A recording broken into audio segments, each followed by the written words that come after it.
Hello everyone, I am Christian and welcome back to GhostEngine devlog series. Today we will define the entry point to our engine and what a GhostEngine application is. We start by creating a new Rust module called application inside GhostEngine project. Do not forget we go and include our new module in lib.rs. Without doing so, our module will not be exported from GhostEngine library. Before we go ahead and implement the application object, let's think a little bit how a GhostEngine end user will be using the application API we want to build. As a user, we want to construct an application without specifying any initialization arguments. This is done by exposing a default method. Of course, we could do it using a method called new. But the idiomatic Rust way of constructing an object with a default value is through the use of the default trait.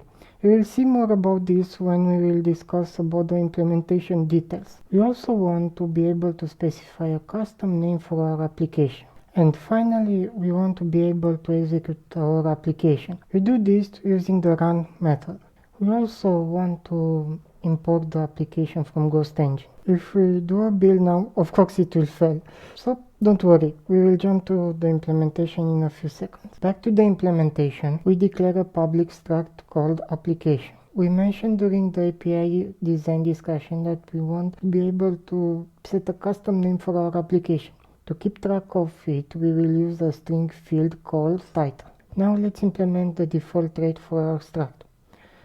By default, our application will have a name of GhostEngine. For the moment, we will only set the title, but we will not use it.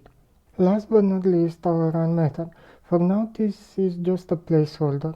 Again, more interesting stuff will happen here when we will deal with rendering surfaces in the next episode.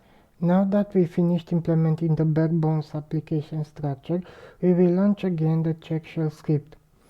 It fails again because we forgot to add GhostEngine as a dependency of Ghost Sandbox. When we try again, we can see that everything works fine. If you liked the video, don't forget to smash the like button. Thank you for watching. See you next time.